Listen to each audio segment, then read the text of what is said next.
열린 라디오 YTN에서는 시청자 여러분의 목소리를 듣습니다. 참여 신청과 의견은 유료 문자 샵 0945, 우물정 0945나 YTN 라디오 프로그램 열린 라디오 YTN 게시판을 통해 남겨주세요. 이번에는 미디어 비평 해볼 텐데요. 김원경 뭉클미디어 인권연구소장 전화로 연결합니다. 소장님 나와 계세요? 예, 안녕하세요. 네. 자, 최근에 연합뉴스가 기사형 광고를 포털에 송고했던 문제로 한 달간 포털 노출 중단과 퇴출 평가를 받게 됐습니다. 네. 네, 며칠 전에는 조성부 사장이 사과까지 하는 사태까지 벌어졌는데요. 예. 이번 사태에 대해서 좀 정확히 이해하시기 위해서는 상세한 설명이 좀 필요할 것 같습니다. 우선 기사형 광고란 것은 기사처럼 생겼지만 광고주가 의뢰해서 기사처럼 꾸며서 내달라고 하는 광고의 일종입니다. 이 기사형 광고는 그 자체는 불법이 아니고요. 일종의 광고 기법입니다. 그런데 포털 이용자가 광고를 기사로 잘못 읽음으로써 피해를 볼 가능성이 있기 때문에 뉴스제휴평가위원회는 기사형 광고를 포털의 뉴스 항목으로 등록 전송하는 일을 부정행위다 이렇게 판단하고 있습니다. 이 부정행위를 하면 제재를 하기로 약속한 것이죠. 대신에 포털은 언론사가 기사용 광고 등을 이용자에게 선보일 수 있도록 보도자료라는 항목을 따로 두기는 했습니다. 그런데 연합뉴스가 보도자료에 이런 기사용 광고를 올린 게 아니고 뉴스로 등록 전송했다는 겁니다. 네, 이게 다른 언론사도 아니고 연합뉴스였기 때문에 좀 충격이 컸던 것 같아요. 네. 예, 연합뉴스가 뭐 국내 대표 통신사인데다가 네. 또 이 포털에서 사실 가장 많이 보는 언론사 중 하나잖아요. 예. 그런데 이번 일로 일단 이 포털에 노출을 금지시킨다. 이런 조치를 받게 돼서 예, 좀 파장이 큽니다. 예, 파장이 굉장히 큽니다. 일단은 네이버와 카카오의 뉴스 제휴를 담당하는 뉴스 제휴 그리고 제재까지 이제 담당하는 뉴스 제휴 평가위원회라는 것이 있는데요. 우리가 줄여서 흔히 재평이라고 부릅니다. 네. 이 재평이가 언론사에게는 굉장히 중요한 힘을 가지고 있는 곳이에요. 네. 연합뉴스가 4개월간 포털에 송고한 기사 649건이 재평이 규정상 부정행위 가운데 등록된 카테고리 외 전송에 해당된다라고 이제 재평이가 판단한 것인데요. 네. 그래서 연합뉴스에 벌점 129.8점을 부과하고 포털 노출 1개월 정지 징계를 예고했고요. 또 이제 추가 성명을 요구한 상태입니다. 재평이는 이번 달 임시회의를 열어서요. 이달 말에 임시회의를 열어서 연합뉴스에 대한 징계 수위를 확정할 예정이라고 합니다. 사실 이 사안이 이렇게 부각된 데에는 미디어오늘 보도의 공이 큽니다. 미디어오늘의 정민경, 금준경, 박서연, 김혜리 기자는 이 연합뉴스와 언론홍보대행사 간 거래 내역 자료를 입수해서 이를 분석하고 이런 행위가 어떤 의미인지 어떻게 해결되어야 하는지를 꾸준하게 짚어왔습니다. 먼저 미디어오늘 보도에 따르면 연합뉴스는 홍보대행사를 통해서 2020년 11월에만 기사를 계속 이런 식의 13개의 기사인데요. 이런 기사를 포털에 내보냈다고 하거든요. 네. 제목을 좀 읽어보면 땡땡땡 종합시장 스마트한 디지털 전통시장으로 탈바꿈 땡땡 콘텐츠 코리아랩 8일까지 2020 콘텐츠 시제품 제작 2차 지원사업 모집 땡땡의 스프레스 뭐 이런 식의 제품명이나 기업명 이런 것들이 아주 구체적으로 들어있는 한마디로 이제 광고성 내용이었다는 거죠. 네. 게다가 이들 기사를 연합뉴스 기자가 쓴 것이 아니고요. 편집국 바깥에 있는 홍보사업팀 소속의 여기서는 이제 박땡땡 기자라고 했는데요. 이 홍보사업팀 소속의 사람이 기자라는 명예를 붙이고 기사를 작성했다라는 겁니다. 한마디로 연합뉴스가 기사와 광고의 분리 원칙을 어겼다라고 볼 수밖에 없는 정황들이 드러난 것입니다. 네. 말씀하신 것을 요약하자면 기사형 광고는 사실 광고 카테고리에서는 허용이 되는 것인데 네. 연합뉴스는 이거를 광고로 선고하지 않고 기사라고 사실 속여서 포털에 올렸다는 거잖아요. 네. 이게 사실 어떻게 보면은 미디어 소비자들의 권익을 참 많이 침해한 건데 기사와 광고의 분리 원칙을 위배했다. 이거 좀 설명해 주시죠. 예, 기사와 광고의 분리 원칙은 법으로 규정되어 있습니다. 우선 신문 등의 지능에 관한 법률에는 신문, 인터넷 신문의 편집인 및 인터넷 뉴스 서비스의 기사 배열 책임자는 독자가 기사와 광고를 혼동하지 아니하도록 명확하게 구분하여 편집하여야 한다라고 되어 있고요. 네. 방송 또한 협찬을 받고 방송 내용에서 사실상 광고를 하는 경우들이 많잖아요. 네. 그런데 방송법 시행령에 협찬 고지에 관한 그 규정이 되어 있고요. 또 새 칙으로 협찬 고지에 관한 규칙도 마련되어 있습니다. 다만 현재 방송법, 그러니까 모법인 방송법에 협찬에 대한 규정이 없어서 작년에 방통위가 협찬 금지 대상과 협찬 관련 부당행위도 새로 규정해서 국회에 제출해 놓은 상태입니다. 아무튼 이들 법들의 중요한 정신은 우리 국민이 언론을 통해서 돈 주고 뭔가를 홍보하는 광고와 저널리즘의 원칙에 기자가 객관적으로 판단 작성한 그 기사를 혼동하지 않게 해야 한다라는 것입니다. 기사를 광고처럼 낸다면 그건 일종의 기만이고 대국민 사기라고 할 수 있습니다. 사실 요새 포털 기사를 보면 제목과는 달리 이게 좀 광고 아니야? 이런 것들도 사실 많이 올라와 있기는 하거든요. 네네. 근데 이 연합뉴스 말고 과거에도 이렇게 광고형 기사로 인해서 언론사가 페널티를 물은 경우가 있나요? 예, 그 의미 있는 판결 하나가 있는데요. 2018년 1월 25일에 대법원 판결인데요. 신문사가 자신의 보도 기사를 신뢰한 독자가 손해를 입은 경우에 방조에 의한 공동 불법 행위 책임을 부담할 수 있다라는 판시가 나왔습니다. 네. 한 상품권 할인 판매 업체가 자신들이 개설한 사이트에 관한 기사 초안을 보내면서 이걸 기사를 게재해달라고 요청을 했어요. 근데 이 언론사는 객관적인 보도라면서 사실상 광고주인 판매업체가 보내준 정보를 바탕으로 거의 그대로 홍보성 기사를 써서 기사를 게재했습니다. 네. 이때 광고비 240만 원을 받았다고 하더라고요. 근데 이 언론사를 신뢰했던 독자들이 그 기사 내용을 믿고 해당 사이트에서 상품권을 많이 구매한 거예요. 네. 그런데 업체 대표가 그 상품권 일부만 보내주고 판매금을 가지고 해외로 도주해버렸습니다. 그러자 상품권을 산 피해자들이 언론사를 상대로 소송을 한 건데요. 대법원은 독자의 보호 의무, 광고와 기사의 구분 의무, 직무상 안전 의무에 따라 인터넷 상거래를 이용한 불법 행위에 도움을 주지 말아야 할 주의 의무를 위반했다라면서 피해액의 40%를 언론사가 배상하라라고 판단을 했습니다. 네.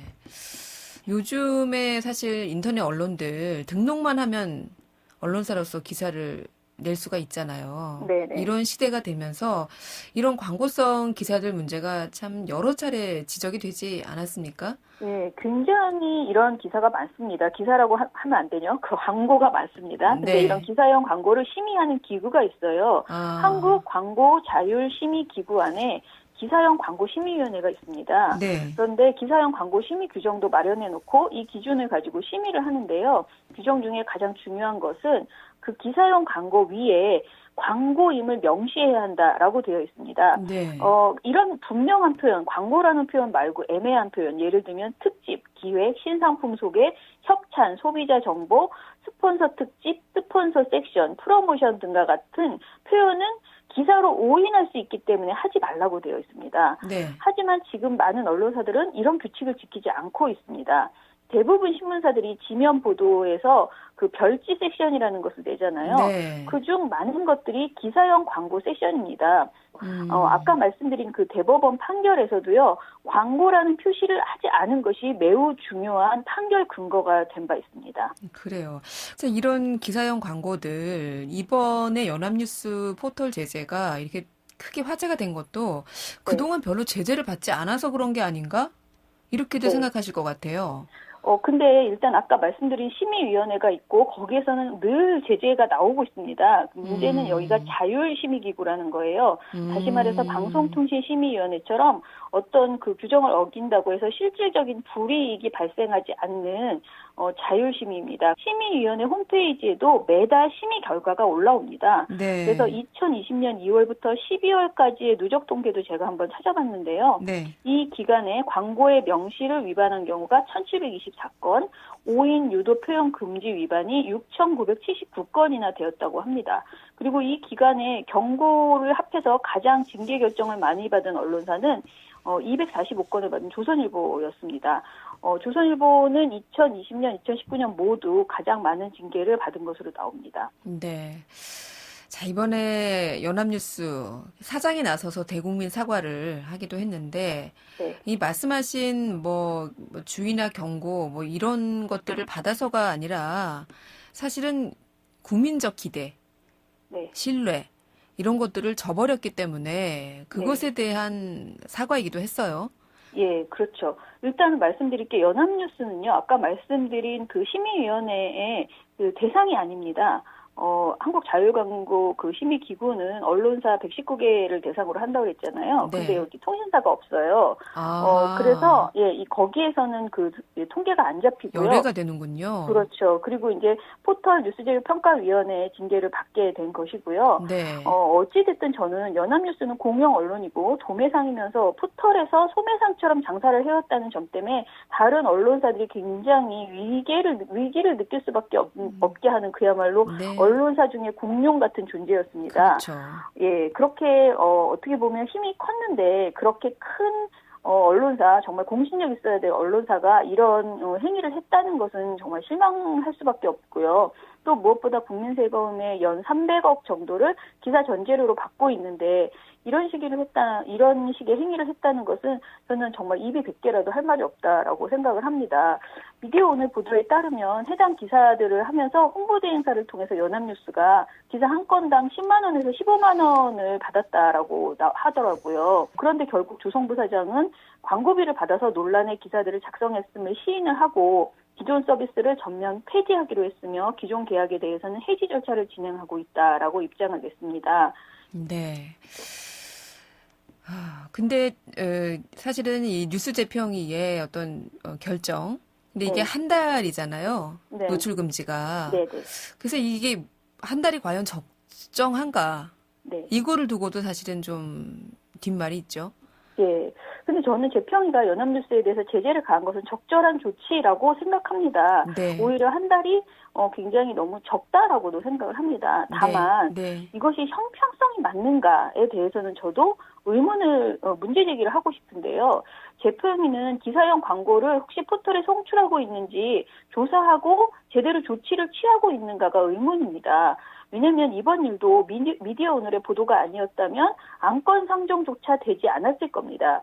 말씀드린 대로 포털 뉴스제휴평가위원회는 기사형 광고를 포털이 전송할 때마다 벌점 0.2점을 매기고 총 벌점이 6점을 넘으면 해당 언론사를 퇴출한다라는 기준을 갖고 있었습니다. 네. 그러면 그 기준에 따라서 제대로 심사할 수 있도록 조사를 했어야 된다는 거죠. 네. 근데 조선일보를 보면 2019년 2월에서 12월 누적에서도 경고를 227건이나 받았었고요. 네. 그리고 2020년 2월에서 12월에도 245건으로 그 심의위원회 결과 매번 1위였거든요. 근데 이런 기사형 광고를 제대로 조사해 왔었는지 포털에서 그것을 알 수 없다는 거죠. 재평위의 어떤 활동과 기준에도 문제가 네네. 있었다. 네. 이런 네. 말씀이신데, 네. 자, 그렇다 하더라도 이번에 이렇게 사실 뭐 국내 최대 언론사이나 마찬가지인데 연합뉴스가 이렇게 되니까 사실 언론계에서는 다들 긴장하고 있다 이런 얘기가 나와요. 네.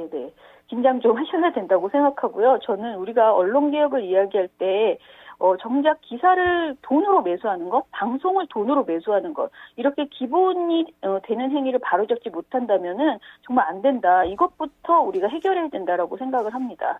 이거는 그냥 왜곡 보도, 편파 보도를 넘어서서 언론사가 국민에게 사기를 쳐서 돈을 벌고 있는 것이기 때문입니다. 네. 2018년 12월에 한겨레 20일에서 정말 황당한 보도를 한 적이 있습니다. 제가 굉장히 기억이 나서 이 보도를 자주 소개하는데요. 한겨레 20일 취재진은 왜 어떤 언론사들이 얼마나 돈을 받고 어떤 기사까지 써주는가 이것을 추적하기 위해서 가짜 회사를 만들어서 그 홍보 대행사에게 보도를 해달라고 의뢰를 했습니다. 네. 그 결과 돈을 내니까 언론사 이름과 기자 이름이 달린 진짜 기사 같은 기사가 어떤 검증도 없이 그야말로 최소한의 검증도 없이 언론사 홈페이지는 물론이고 포털 사이트에 버젓이 올라가는 것을 확인할 수 있었습니다. 당시 한겨레 20일 보도에서는 조윤영 기자가 문구점에서 파는 실험신 가운을 하나 사서 입고 친환경 화장품 업체 페이크라는 회사의 대표라고 사진을 찍고 누가 봐도 허점이 정말 굉장히 많은 기사를 보도자를 작성해서 홍보 대행사에 보내거든요. 네. 근데 이 심지어 회사 이름이 페이크였잖아요. 네. 그리고 그녀가 나온 대학이 에버그네일 대학이라고 썼어요. 그런데 에버그네일? 네, 근데 이 에버그네일은 영화 캐치미 이프 유 캔의 주인공인 희대의 사기꾼 이름입니다. 근데 그런 대학이 실제로 있지도 않아요. 네. 그런데 이런 것들을 아무것도 확인하지 않고 정말 10가지도 넘는 그런 허점들이 있는 기사 초안이었음에도 불구하고 단 한 번도 이런 내용들을 확인해 보지 않고 그대로 보도가 됩니다.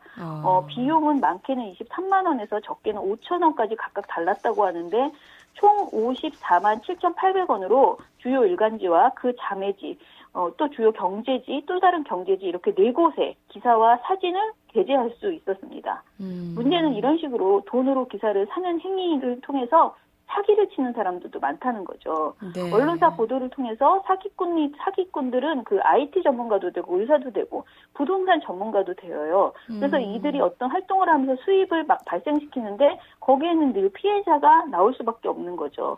저는 이 문제에 대한 대책을 굉장히 빨리 우리가 마련해야 된다라고 생각합니다. 네, 심지어 기사 한 건에 5천 원을 받고 네. 말도 안 되는 것을 기사라고 실어줬다. 그래서 참 씁쓸한데요. 네. 이제 최근에 사실 이 언론사들이 확 많아졌잖아요. 네. 인터넷 영향으로 또 유튜브 이런 것들도 뭐 워낙 많이 각광을 받고 언론사들 뭐 요즘 예전 같지 않다 이런 얘기들 많이 네. 하지만 그렇다고 해서 우리가 5천 원 받고 이렇게 하면 안 되잖아요. 그렇죠. 네, 돈이면 뭐든지 보도해준다. 언론사 그리고 언론인으로서의 사명과 책임감을 좀 잊지 않았으면 합니다. 오늘 말씀 잘 들었습니다. 감사합니다. 네, 지금까지 김원경 뭉클미디어 인권연구소장이었습니다.